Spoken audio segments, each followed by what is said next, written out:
श्री शिवाय नमस्तुभयम। दोस्तों, जैसा कि आप सभी लोग जानते हैं कि 13 फरवरी 2026 यानी शुक्रवार को पड़ रही है माघ मास की विजया एकादशी तिथि। और दोस्तों, यह वह तिथि है जो माघ मास में पड़ने वाली सबसे बड़ी तिथि है, क्योंकि यह शुक्रवार के दिन पड़ रही है और इसका बहुत ही बड़ा और विशेष महत्व हो जाता है। पूज्य गुरु जी ने कहा है कि अगर कभी भी मौका लग जाए और माघ महीने की विजया एकादशी तिथि शुक्रवार को पड़ जाए तो आप लोगों को 3 दीपक वाला उपाय तो अवश्य ही करना चाहिए। इन दोनों का संयोग बहुत ही कम आता है। इसी के साथ में गुरु जी ने अपनी शिव महापुराण कथा में बताया है कि इस दिन आपको एक 3 दीपक वाला उपाय तो आपको अवश्य ही करना चाहिए, क्योंकि ऐसा दिन पूरे साल में सिर्फ एक ही बार आता है। और दोस्तों, आप सभी लोग जानते हो कि शुक्रवार विजया एकादशी तिथि का अगर सबसे बड़ा कोई उपाय है तो वह 3 दीपक वाला है। तो दोस्तों, शुक्रवार विजया एकादशी तिथि के दिन आप लोगों को इस 3 दीपक वाला उपाय को जरूर करना है। बहुत सारे लोग होंगे जिन लोगों ने इस उपाय को न किया हो, मतलब पूरा साल निकल गया, उन्होंने किसी भी दिन इस 3 दीपक वाला उपाय को न किया हो। पर दोस्तों, आपके पास एक आखिरी मौका बचा हुआ है, जो कि 13 फरवरी शुक्रवार विजया एकादशी तिथि के दिन है। इस दिन आप लोगों को इस वाले उपाय को जरूर कर लेना। भले ही आपने पूरे महीने भर इस उपाय को ना किया हो, पर अगर आपने इस माघ महीने के शुक्रवार विजया एकादशी तिथि के दिन अगर इस वाले उपाय को कर लिया तो आपको इस उपाय को करने का वह फल मिलेगा जिसकी आपने कभी कल्पना भी नहीं करी होगी। इसीलिए आप लोग इस वाले उपाय को एक बार जरूर कर लेना है, ताकि आप लोगों के हाथ से यह मौका न जा सके और आपको इस उपाय को करने का फल मिल सके। दोस्तों, यह उपाय पंडित जी अपनी अभी की ही श्री शिव महापुराण की कथा में बताया है। जी, इस उपाय को आज हम आपको बहुत अच्छे से समझाने वाले हैं। इस वीडियो को देखने के बाद इस उपाय को समझने के लिए आपको कोई और वीडियो को देखने की जरूरत नहीं पड़ेगी। तो चलिए दोस्तों, उपाय को शुरू करते हैं। देखिए, यह माघ महीने के शुक्रवार विजया एकादशी तिथि के दिन यह इतना खास होता है, इतना महत्वपूर्ण होता है। देखा गया है कभी कभी बड़े बड़े पूजा पाठ अनुष्ठान जो मनोकामना पूर्ण नहीं होते, वह माघ महीने की शुक्रवार विजया एकादशी तिथि के दिन एक छोटे से उपाय करने से ही आपकी मनोकामना पूर्ण हो जाती है। और बहुत सारे लोगों ने इस उपाय को किया भी है और उनको इस उपाय को करने का फल भी जरूर मिला है। अगर आप लोग भी इस उपाय को करना चाहते हैं तो आप इस उपाय को पहले अच्छे से समझ लेना, सुन लेना, उसके बाद करना। आपको इस उपाय का फल जरूर मिलेगा और इस उपाय कर लेने से आपके घर में चाहे किसी भी प्रकार की दुख और समस्या क्यों ना चल रही हो, आपको उसका कारण भी नहीं पता है कि भाई यह समस्या किस कारण से चल रही है। उसका कुछ भी कारण हो सकता है, जैसे पितृदोष हो सकता है या किसी भी तरह का मंगल दोष भी हो सकता है। तो इस दिन आप लोगों को यह वाला उपाय कर लेना है। यह एक ऐसा उपाय है जिस उपाय को अगर किसी विशेष दिन पर किया जाए तो भाई उस विशेष दिन का जो है वह तो हमें मिलता ही मिलता है, पर हमने उस दिन पर इस उपाय को किया है तो हमें उससे भी बड़ा फल मिलता है, और फल बहुत जल्दी मिलता है, क्योंकि आप इस उपाय को बहुत ही बड़े और विशेष दिन पर कर रहे हो। तो चलिए अब उपाय के बारे में बात करते हैं, लेकिन उससे पहले आप लोगों को यह जानना आवश्यक है कि आखिर यह उपाय किस समय करना है, किसको करना है और कैसे करना है। तो चलिए हम आगे आपको वीडियो में एक एक करके बता देते हैं। लेकिन उससे पहले अगर आप लोग हमारे चैनल पर पहली बार आए हैं या फिर मेरी आज पहली बार सुन रहे हैं तो हमारे चैनल श्री शिवाय टीवी को सब्सक्राइब जरूर कर लेना और इस वीडियो को लाइक करके कमेंट बॉक्स में हर हर महादेव ओम नमः शिवाय जरूर टाइप कर देना। तो दोस्तों, इस 3 दीपक वाला उपाय को हमें इस शुक्रवार विजया एकादशी तिथि के दिन कैसे करना है, किसको करना है, किस समय करना है और कहां पर करना है, यह सारे सवालों के जवाब आपको इस वीडियो में मिल जाएंगे। और जो यह वीडियो देखेगा भाई, उसको 3 दीपक वाला उपाय करना चाहिए, क्योंकि इस दिन 3 दीपक वाला उपाय का भी बहुत ही बड़ा और विशेष महत्व होता है। और जब बात आ जाए 3 दीपक वाला उपाय की, तो यह सोने पर सुहागा वाली बात हो जाती है और यह एक बहुत ही बड़ा उपाय हो जाता है इस शुक्रवार विजया एकादशी तिथि का। तो अब दोस्तों, इस 3 दीपक वाला उपाय को आखिर करना किसको है, सबसे पहले हम लोग वह बात जान लेते हैं। तो देखो, घर की जो बड़ी माताएं बहनें होती हैं उन माताओं बहनों में से कोई एक बड़ी माता बहन इस वाले उपाय को कर सकती हैं। और दोस्तों, अगर आप चाहे तो अपने घर में से सभी सदस्यों को भी इस उपाय को करवा सकते हैं। अगर किसी व्यक्ति की खुद की कोई मनोकामना है, खुद की कोई दुख और परेशानी है जो कि वह अपने लिए ही करना चाहता है, इस वाले उपाय को तो वह खुद अपने लिए भी कर सकता है।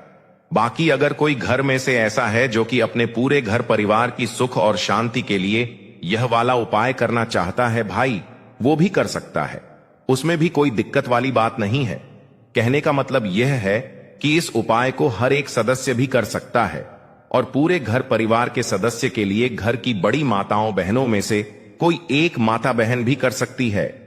माताएं बहनें अगर घर में उपस्थित ना हो या वह यह वाला उपाय न कर पा रही हो तो फिर घर का कोई बड़ा सदस्य भी इस 3 दीपक वाला उपाय को कर सकता है।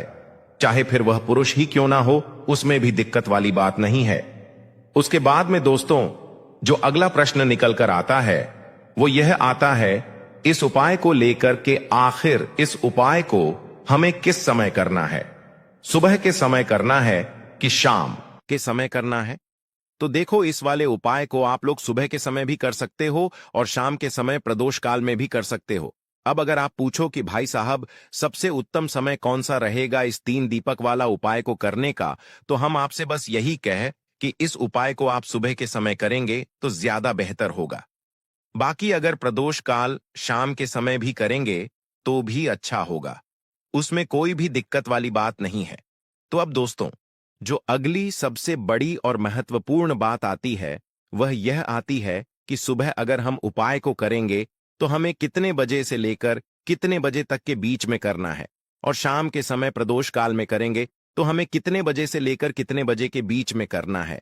तो देखो, सुबह जितनी जल्दी हो सके आप उपाय को करने की कोशिश करना। बाकी अगर किसी कारणवश लेट भी हो जाओ, थोड़ी देर भी हो जाए, तो 13:00 या 13:13 बजे तक भी आप उपाय कर लेना, पर 13:02 बजे से ज्यादा देरी ना हो। ठीक है, इस बात का ध्यान रखना।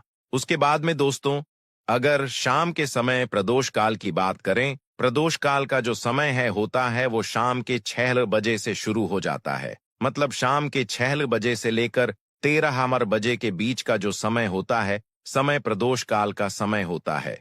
तो आप इस उपाय को 13 या 13 बजे के बीच में भी कर सकते हो।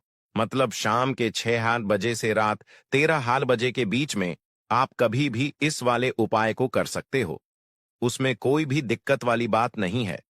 देखिए, आज के इस पूरे वीडियो में हम 3 महा उपायों के बारे में जानेंगे जो कि आपकी अलग अलग मनोकामना की पूर्ति के लिए होने वाले हैं। देखिए, इन उपायों के माध्यम से आपके जीवन में जो धन से जुड़ी समस्या है वह सभी दूर, नौकरी प्राप्ति में यदि आपको समस्या आ रही है, व्यापार अच्छे से नहीं चल पा रहा है, और साथ ही साथ जीवन की समस्त समस्याओं को दूर करने के लिए आपको यह चमत्कारी उपाय करने हैं। चलिए दोस्तों, जान लेते हैं पहले महा उपाय के बारे में। देखिए दोस्तों, यदि आपकी ऐसी कोई भी मनोकामना जो परिपूर्ण नहीं हो पा रही है, आप उपाय कर करके थक चुके हैं, लेकिन आपको ऐसा लगने लगा है कि महादेव आपकी सुन ही नहीं रहे हैं, या फिर आपके घर में धन को लेकर बहुत ही अधिक समस्या है, और यदि आप चाहते हैं कि घर में हमेशा सुख समृद्धि बनी रहे, देखिए दोस्तों, इस उपाय को करने के लिए सबसे पहले तो आपको एक पीपल का पत्ता लेना होगा। देखिए, विजया एकादशी इमा तिथि का दिन है, तो आप इस दिन पीपल का पत्ता पीपल के वृक्ष से तोड़ सकते हैं, और साथ ही साथ शुक्रवार के दिन और साथ ही साथ विजया एकादशी तिथि के इस महासंयोग में यदि आप इस उपाय को करते हैं तो इस उपाय का आपको 4 गुना फल प्राप्त होने वाला है। तो सबसे पहले तो आपको एक पीपल का पत्ता लेना, इसी के साथ में आपको मात्र थोड़ा सा शहद लेना है, इसी के साथ में आपको 3 यानी कि 7 अक्षर के दाने लेना है जो कहीं से भी टूटे हुए खंडित नहीं होने चाहिए। इसी के साथ में आपको लेने होंगे एक चुटकी काले तिल आप 13 भी ले सकते हैं, 213 भी ले सकते हैं, 513 भी ले सकते हैं, है जितने भी आपके पास हैं उतने ले सकते हैं। देखिए दोस्तों, आपके पास जो पीपल का पत्ता है, सबसे पहले तो उस पीपल के पत्ते पर आपको शहद की 3 बिंदियां लगानी है। देखिए गुरुजी, यहां पर एक विशेष जानकारी दी है कि जब भी आप ये 3 बिंदियां लगाएंगे तो आपको अपनी जो भी विशेष मनोकामना है उसे मन में सोचते रहना है, अब दोस्तों, आपके पास जो 3 चावल के दाने हैं, उन्हें आपको उसी पीपल के पत्ते के ऊपर रख देना है। देखिए दोस्तों, जब आप 3 चावल के दाने पीपल के पत्ते पर रखेंगे, तो आपको अपना नाम और अपने गोत्र को मन में बोलना है। अब इसी पीपल के पत्ते के ऊपर आपके पास जो 1 चुटकी काले तिल है, उसे भी आपको रख देना है। अब इस पीपल के पत्ते को दोनों हाथों में रख करके आपका जो पूरा घर ही घर के प्रत्येक कोने में, प्रत्येक कमरे में इस पीपल के पत्ते को लेकर के आपको घूम जाना है। केवल बाथरूम और शौचालय को छोड़ करके सभी कमरे में घूम जाना है। आपको लगातार ओम नमः शिवाय या फिर श्री शिवाय नमस्तुभयम इस मंत्र का जाप करते रहना है। अब दोस्तों, इस पीपल के पत्ते को लेकर के सीधे आपको पहुंच जाना है किसी भी बहते हुए जल में, सरोवर के पास। वहां पर अपना नाम और अपनी गोत्र को बोलते हुए और अपनी जो विशेष मनोकामना है उसे बोलते हुए इस पीपल के पत्ते को आपको जल में प्रवाहित कर देना है। देखिए दोस्तों, गुरुदेव ने बताया है कि यदि आपके घर के आसपास कोई भी नदी, तालाब, सरोवर नहीं है, तो इस पीपल के पत्ते को आप पीपल के वृक्ष के नीचे या फिर बेल पत्र के वृक्ष के नीचे भी रख के आ सकते हैं। वहां पर भी आपको अपना नाम और अपनी गोत्र बोलना है और अपनी मनोकामना को बोलते हुए वापस आपको अपने घर आ जाना है। गुरुजी ने बताया है कि जो भी व्यक्ति 13 फरवरी माघ मास की शुक्रवार विजया एकादशी तिथि पर इस उपाय को कर लेता है, उसकी सारी कामनाएं स्वयं हमारे महादेव परिपूर्ण करते हैं। अब दोस्तों, हम जान लेते हैं दूसरे विशेष उपाय के बारे में। देखिए, इस उपाय के माध्यम से आपके घर में सुख, शांति, समृद्धि और धन संपदा हमेशा बढ़ती रहेगी। आपका जो दुर्भाग्य है वह दूर होगा। माता लक्ष्मी हमेशा आपसे प्रसन्न रहेगी। देखिए, इस उपाय के लिए आपको 3 दीपक लेने हैं। देखिए, पहला जो दीपक है वह आपको गोल भाती वाला दीपक लेना है और इस दीपक के अंदर आपको गौ माता का शुद्ध देसी घी डालना है। और जो अन्य 2 दीपक हैं वह आपको लंबी बाती के तैयार करने हैं और इन दोनों दीपक के अंदर भी आपको गौ माता का शुद्ध घी प्रयोग करना है। तो 1 दीपक आपको गोल बाती का तैयार करना है, 2 दीपक आपको लंबी बाती के तैयार करने हैं। देखिए, गुरुदेव ने एक जानकारी दी है कि यदि जो आप लंबी बाती के 2 दीपक हैं उन्हें आटे के बनाते हैं तो इसका फल आपको 6 गुना प्राप्त होता है। अगर आप आटे का दीपक नहीं बना सकते तो मिट्टी के दीपक ले सकते हैं, लेकिन गुरुजी ने बताया है कि आ का दीपक बनाएंगे तो आपको इसका 4 गुना फल प्राप्त होगा। अब दोस्तों, इन दीपक को आपको प्रज्वलित नहीं करना है। तीनों दीपक को सबसे पहले तो आपको लेकर के पहुंच जाना है इस 13 फरवरी माघ मास शुक्रवार विजया एकादशी तिथि पर बेलपत्र के वृक्ष के नीचे। अब जो आपके पास गोल बाती का दीपक है, सबसे पहले तो उसे आपको बेलपत्र के वृक्ष के नीचे प्रज्वलित करना है। दीपक के नीचे आपको आसन के रूप में चावल के दाने रख देना है। तो पहला गोल बाती का दीपक आपको बेलपत्र के वृक्ष के नीचे प्रज्वलित करना है। अब जो 2 दीपक बचे हुए हैं उन्हें आपको अपने घर पर लेकर के आना है। घर में जब भी आप प्रवेश करेंगे तो आपके सीधे तरफ आपको जो लंबी बाती का दीपक है इसे प्रज्वलित करना है। यानी कि मुख्य द्वार में जब भी आप प्रवेश करते हैं तो आपके सीधे हाथ की तरफ लंबी बाती का दीपक आपको प्रज्वलित करना है। इस दीपक के नीचे भी आपको आसन के रूप में कुछ ना कुछ अवश्य लगाना है। और तीसरा, जो लंबी बाती का दीपक है उसे आपको अपने घर के मंदिर में माता लक्ष्मी के सामने प्रज्वलित कर देना है।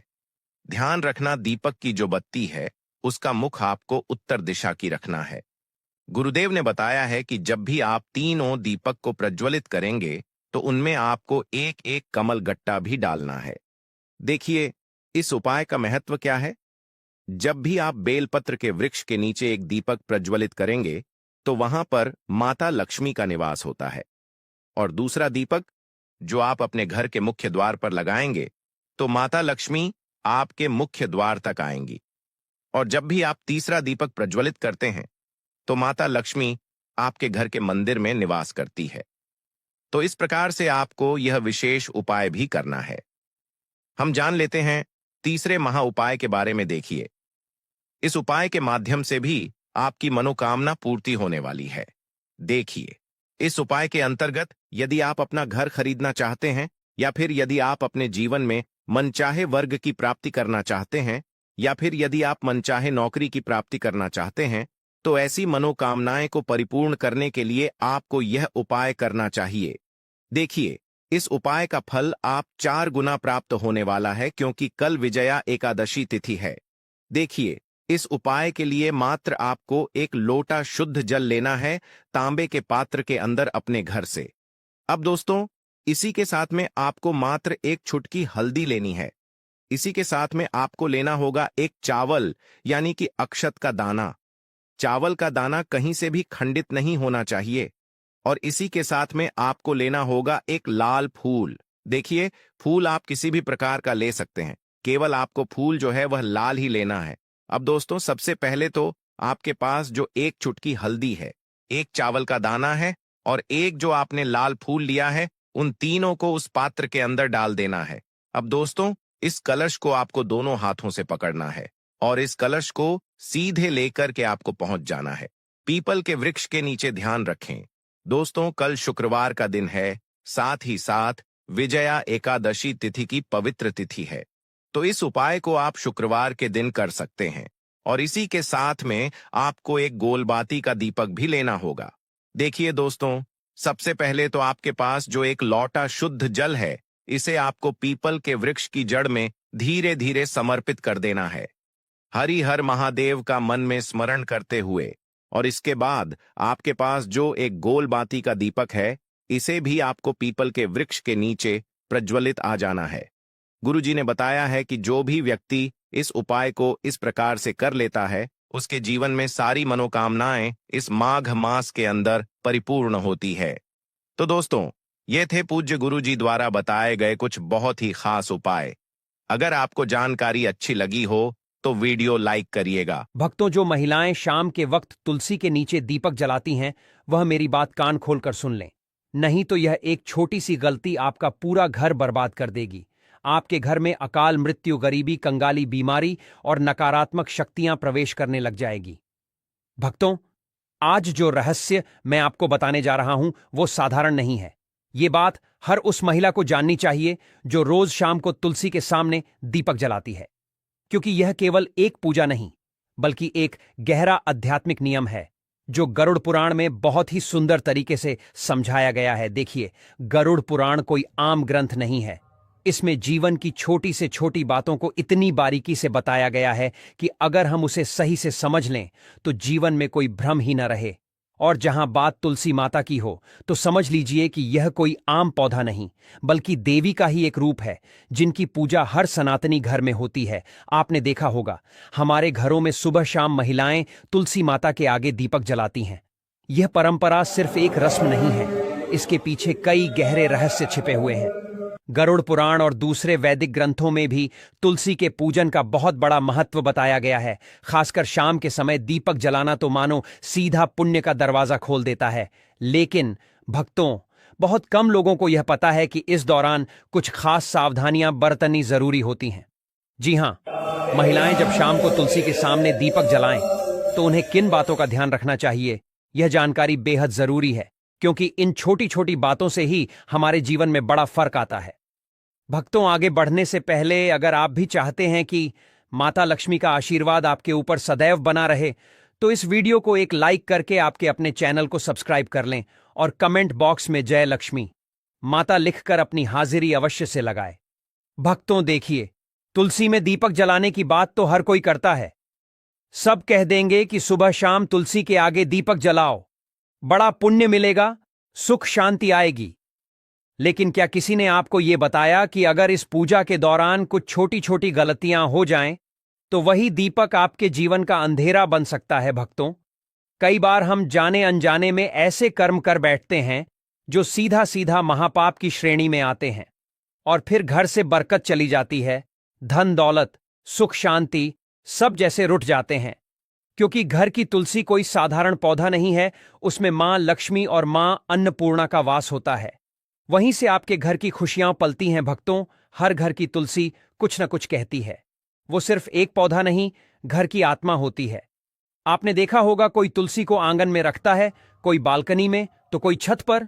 लेकिन शास्त्रों में तुलसी का स्थान साफ साफ बताया गया है, घर के बाहर एक साफ सुथरी क्यारी में, ताकि वो घर में प्रवेश करने वाली हर नकारात्मक ऊर्जा को वहीं रोक दे।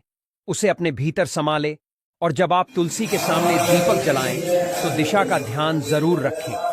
आपका मुख हमेशा पूर्व या उत्तर की ओर होना चाहिए, क्योंकि ये दिशाएं माता तुलसी के लिए सबसे शुभ मानी गई हैं। इसी से ऊर्जा का प्रवाह भी सकारात्मक होता है और आपके जीवन में सुख, शांति और उन्नति अपने आप आने लगती है। भक्तों, आज के दौर में ऐसा कोई घर नहीं बचा जहां झगड़े न होते हों। एक खत्म होता नहीं कि दूसरा शुरू हो जाता है। परिवारों में तनाव जैसे रोज की बात हो गई है। लेकिन हमारे शास्त्र इस सब का हल बहुत पहले से जानते हैं, और उसी में एक उपाय है, तुलसी माता का पूजन। देखिए, तुलसी कोई साधारण पौधा नहीं है। कई बार घर की सारी ऊर्जा, सारी स्थिति इसी पर निर्भर होती है। अगर घर की तुलसी सूख जाए, मुरझा जाए या पनपे ही ना, तो समझ लीजिए कि कुछ तो गलत चल रहा है।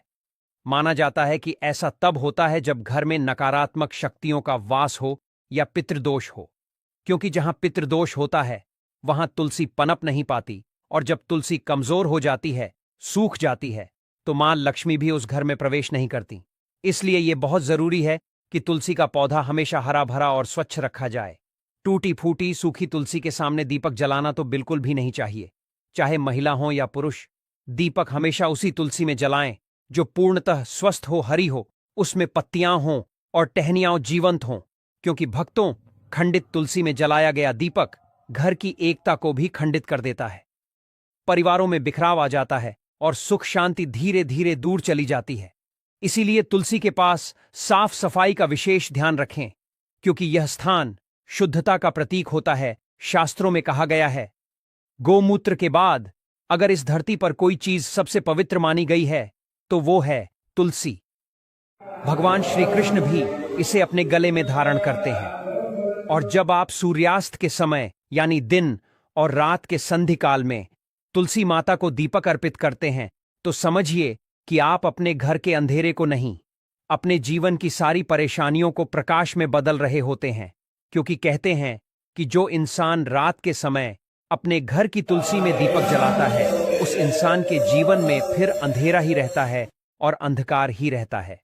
क्योंकि कहते हैं कि रात के समय जलाया हुआ दीपक हमेशा घर की रोशनी छीन लेता है और वह घर की सारी रोशनी को अपने अंदर अवशोषित कर लेता है। भक्तों, हमारा शास्त्र बहुत कुछ कहता है, लेकिन आज के इस जमाने के कुछ मॉडर्न योग, कुछ इतने पढ़े लिखे लोग हो गए हैं कि उन्हें हमारे शास्त्र में बिल्कुल भी विश्वास नहीं है। इसीलिए भक्तों, देखिए, सूर्यास्त के समय, संध्या काल के समय हमें दीपक जलाना चाहिए, जब ना तो रात हो और ना ही पूरी तरह से दिन हो, क्योंकि यह काल भैरोपित और नकारात्मक शक्तियां के सक्रिय होने का समय माना गया है। कहते हैं कि जब शाम का समय होता है तो यह बात तो हमें हर कोई बताता है कि देवी देवता धरती पर घूमते हैं, देवी देवता घर में आते हैं। संध्या के समय हमें घर के दरवाजे खुले रखने चाहिए, लेकिन ध्यान रखिएगा कि तुलसी में दीपक जलाने से नकारात्मक ऊर्जा का नाश होता है। और शाम का समय गरुड़ पुराण के अनुसार काल भैरव जो काल को करते हैं, पित्त जो हमारे घर की सारी चीजों को हमें लौटाते हैं और हमसे प्रसन्न होते हैं, तो फिर हमारा धन्य हो जाता है। जीवन और नकारात्मक शक्तियां के भी सक्रिय होने का समय है, यानी कि यह जो समय रहता है यह नकारात्मक और सकारात्मक दोनों ही तरह की शक्तियां के लिए बेहद प्रभावशाली माना गया है। तो बता देते हैं कि तुलसी में दीपक जलाने से नकारात्मक ऊर्जा का नाश ऐसे होता है कि जब हम तुलसी के पास में दीपक जलाते हैं तो अक्सर आपने देखा होगा कि उस तुलसी के आसपास जब हवा चलती है तो जोर जोर से कभी कभी हवा चलती है तो हमारा दीपक बुझता नहीं है। क्यों नहीं बुझता है? क्योंकि तुलसी माता स्वयं उस दीपक की रक्षा करती है, और दीपक की रक्षा करना मतलब कुल की रक्षा होना। और जब हमारे कुल का रक्षक स्वयं भगवान है तो फिर कोई भी हमारा बाल भी बांका नहीं कर सकता है। भक्तों, इसलिए महिलाओं को ध्यान रखना चाहिए कि तुलसी में शाम के वक्त दीपक जलाते समय कुछ छोटी छोटी गलतियां हैं जिन्हें करने से बचना चाहिए और भूल कर भी नहीं करना चाहिए। देखिए भक्तों, तुलसी जो होती है उसमें दीपक लगाने के भी कई सारे प्रकार बताए गए हैं कि शुद्ध घी का दीपक सबसे सर्वोत्तम माना गया है। शास्त्रों के अनुसार गौरव पुराण में यह लिखा है कि जो इंसान शुद्ध घी का दीपक जलाता है उस इंसान की जिंदगी तो शुद्ध होती ही है, उस इंसान के जीवन में कभी धन धान्य की कमी नहीं होती है। यदि घी उपलब्ध ना हो तो आप तिल के तेल का दीपक भी लगा सकते हैं, क्योंकि तिल के तेल का दीपक भी उचित है। भक्तों, रिफाइंड तेल का उपयोग बिल्कुल भी नहीं करना चाहिए। यह पूरी तरह से अपवित्र माना गया है भक्तों।